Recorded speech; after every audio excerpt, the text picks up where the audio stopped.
Far Cry is completely dead. And first of all, it's lost the wokeness because it's an Ubisoft property at the end of the day.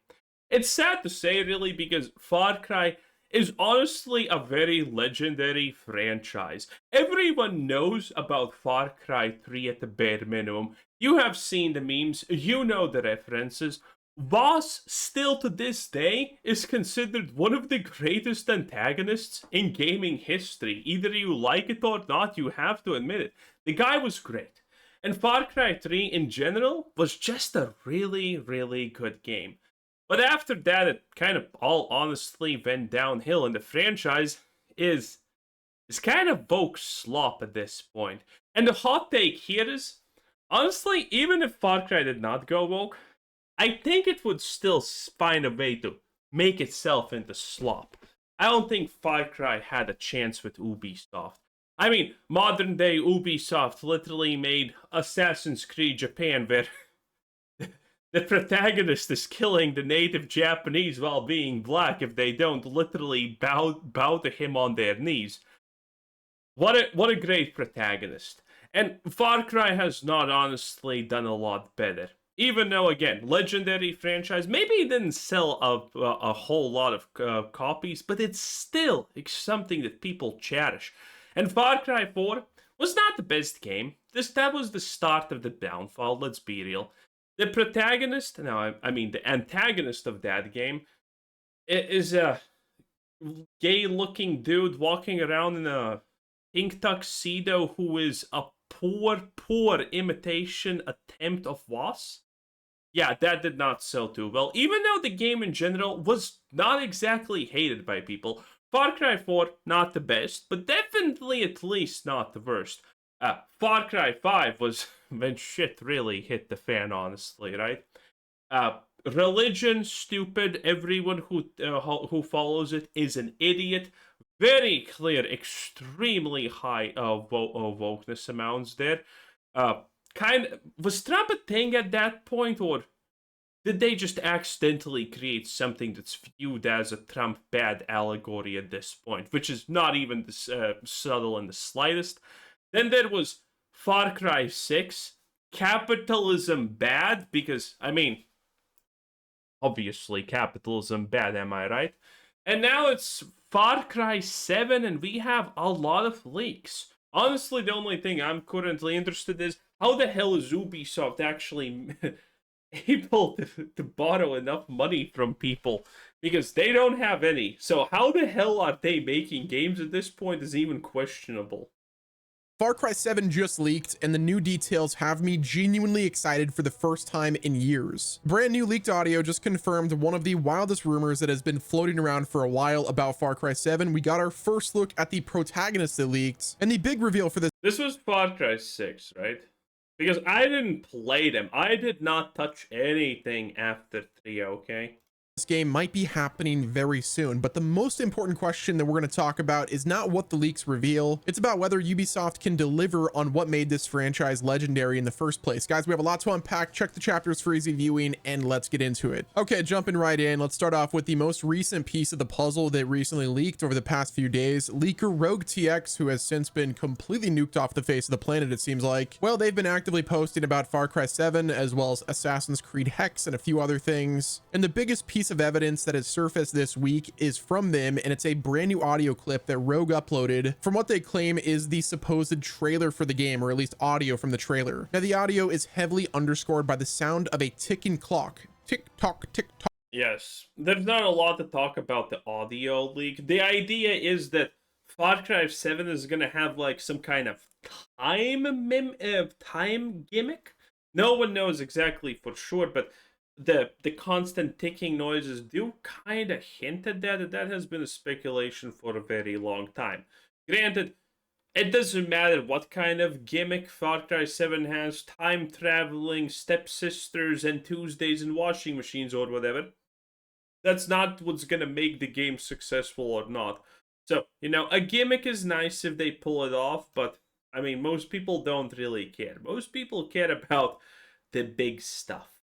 Now, Rogue TX then dropped a very early development image of what they claim is going to be one of the protagonists in the game. The image is, described as pretty rough, which it is. It looks like it's early alpha, but even like earlier than early alpha, which makes sense given that this is reportedly from a super early build of the game. But the actual character features a beard. He looks like your typical protagonist of an Alaska-based game. Like, it looks pretty good. Now, here's the important detail that they revealed. The stuff that I found online about what has been allegedly leaked, because currently we don't really know anything. It's kind of really hard to judge. All we know is that Ubisoft's a shit tier company that deserves to go bankrupt, and all the games that they make are woke. So, I mean, do you think the protagonist is gonna be native Alaskan? Yeah, or something like that. It's gonna be pretty funny if it is. Because I definitely see Ubisoft at this point. I mean, they have done capitalism bad. They have done religious people are stupid zealots that can be manipulated into doing whatever because reasons. And they have done dictatorships are good. That was kind of fought a little bit with the secret ending. And, well, honestly, Native takes back his homeland is kind of exactly on par with Ubisoft probably wants to do at this point. So, do you think the Native is going to be some kind of a black Alaskan? Because the other things that I have found about the character of Far Cry 7 that you're going to be playing is you can either choose a man or a woman to play as, and they are both not exactly black, but they're not also white. They're kind of going for the you pick whichever race this is supposed to be ambiguity, which is total garbage, obviously.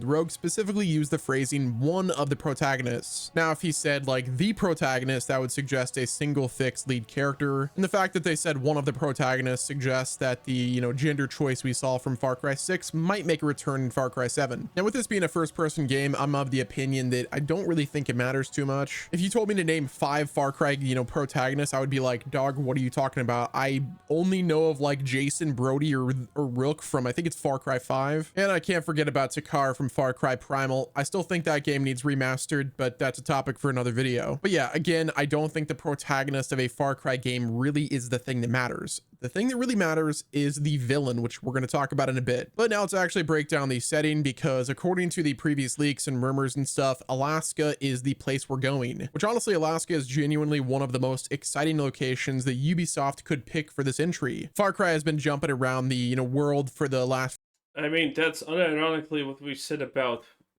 Japan.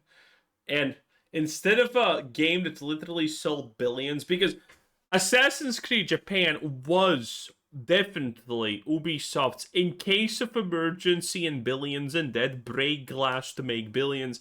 And they roughly made, I don't know, maybe 70 million? If they're fucking lucky.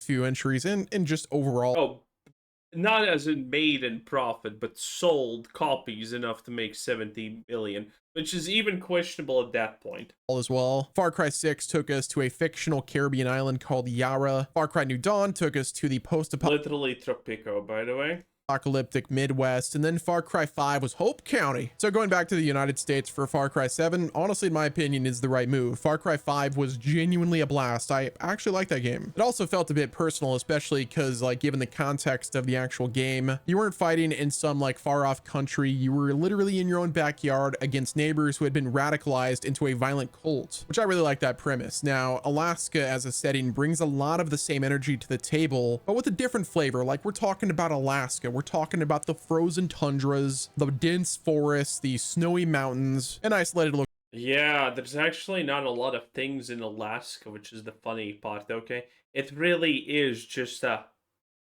just exactly that dense forest that no one really goes through, because why would you? And yeah, that snowy peaks. I mean, it's beautiful. Never been there, but it's probably beautiful, I would assume. And that's kind of it. They will need to touch up on Alaska a lot, unless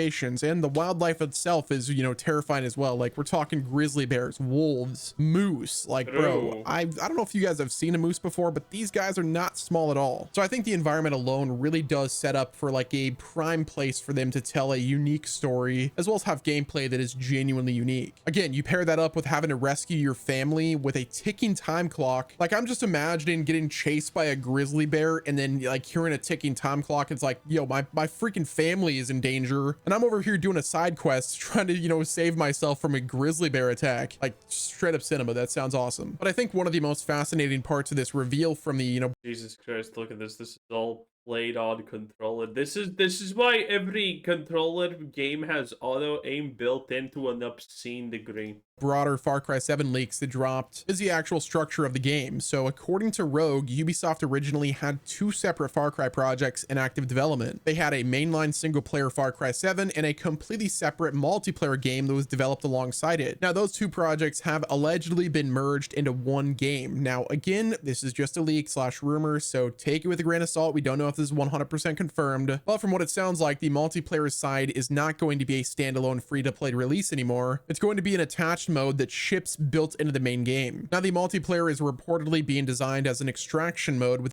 I wonder how much this fucking garbage sold. I really do. And again, can someone please leave in the comments, did this come out in the time of Trump? Because, I mean, damn. I think it did, right? its own unique map separate from the single player setting. The map is called Paradise Park. Yeah, dude, you want to drop in Pleasant Park? Nah, dog, we're going to Paradise Park, which that does sound interesting. Now, extraction modes have been, you know, having a pretty big moment. It's kind of been like the battle royale genre, where you've got the Division that really created the mode, and then you had Escape from Tarkov that set the template. It got everyone playing them. Punch Showdown did a good job of refining it, and then Arc Raiders made it mainstream. And then Marathon is, I haven't played it yet, so I can't really judge it. But Ubisoft is attempting to bring that type of, you know, loot and extract gameplay into the Far Cry universe, which this is kind of a mixed bag. Like it could go either way. If the extraction mode is genuinely a fleshed out and like well-designed product, then it could, you know, give. It's an Ubisoft game, of course it isn't. Like, what are we talking about? Again, fundamentally, the reason why this will fail is it's Ubisoft. When Assassin's Creed Shadows was about to launch, Ubisoft was pramping their lawyers so they can sue anyone who talks poorly about the developers, okay? Because they actually unironically fucking thought that people are gonna target the developers. Because there was that situation where some kind of idiot Vogue developer started nonstop berating the community because their Vogue game failed, and people obviously, you know, slinged shit back. And Ubisoft thought, oh no, we need to sue everyone who's gonna go after our developers. Yeah, that unironically happened. And surprise, surprise, Assassin's Creed Shadows comes out, and yeah, Ubisoft has no one to sue because no one cares about the developers, because not a single developer actually like went on a tirade about how evil and stupid the players are. So Ubisoft didn't even sue anyone. Oh my god, Ubisoft is just one of the stupidest companies you can honestly find. The Far Cry 7 game a meaningful post-launch lifespan, but do people want a multiplayer extraction shooter for Far Cry 7?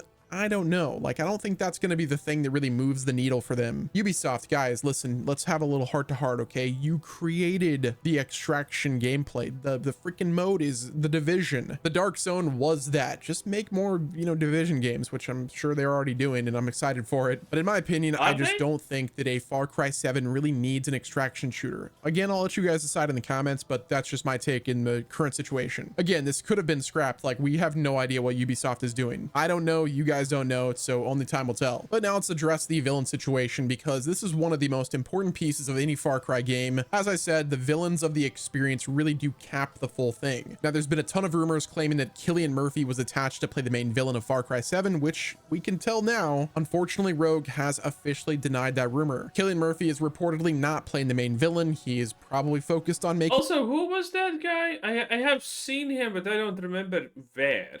Okay, he's one of those British cabbages that's really forgettable. The cabbage guy. What's his name? You know, the one that he was Doctor Strange, that's the one.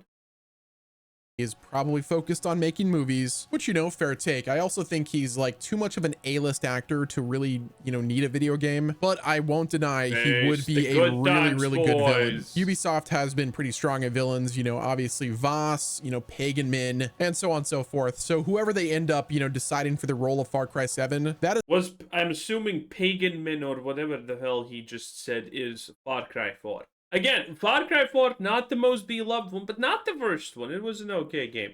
But Far Cry 4, again, the introduction, how he just, like, comes in and he's like, oh, and then he just kills one guy at random because he's crazy. And that's just sloppy writing. If your villain, if the only way you make your villain dangerous or anything like that is by being like, he's gonna come in, he's gonna say a couple of words calling, and he's gonna stab someone in the riverbed. Yeah, that's just garbage. That's just shit, I think. Is going to carry an enormous amount of weight. I do have to like slightly rant a little bit though, because you know, the Far Cry TV show is happening, and apparently they're like not going to use any of the villains or anything really for the Far Cry TV show. Like, they're telling a completely unique story, which is like, okay, that's fine, but dog, you literally have Michael Mando over there who is like, hey, I'm Voss, like I will play live action Voss. They could literally do a, you know, flavor of the week type series. Does anyone want Voss to be ruined by a modern day Ubisoft show? I don't. I like to remember Voss as good as he was, okay? For Far Cry, where they just do something new each season, get somebody like Alan Richardson to play the protagonist, and then just get any villain every, you know, season and let him go ham. So now this brings us, when are we actually going to see Far Cry 7 officially revealed? Well, when asked about the reveal timing, Rogue said the official reveal could happen this year. Now, with Summer Game Fest right around the corner and the Xbox showcase, the PlayStation State of Play, and most likely a Ubisoft Forward happening, those are the most likely candidates. But I would say, like, if I were to throw out a guess, I would say either the Xbox showcase or the Summer Game Fest, or, you know, if Ubisoft does their own thing, it'll be then. Now, the leaker then clarified one point though. He said the game itself is not launching this year. He said the release, and at the end of the game you get awed by a jungle baddie. What a time to be alive, boys. It was the good old days. This window is more realistically aimed at 2027, which is fine. I think that's great. Ubisoft has a pretty stacked calendar this year, so I think that, you know, them pushing it back to next year is perfectly fine. But now here's my take on all of this. Now, the setting itself is exciting. I love the idea of Alaska. Any setting can be made good. What matters about Far Cry is the gameplay and the antagonist. That's it. That's it. It's that simple. And again, I mean, currently there's a lot of doubt, and a doubt for a good reason, by the way, obviously. Anyway, that was Vestimo 10 out of 10. Bye.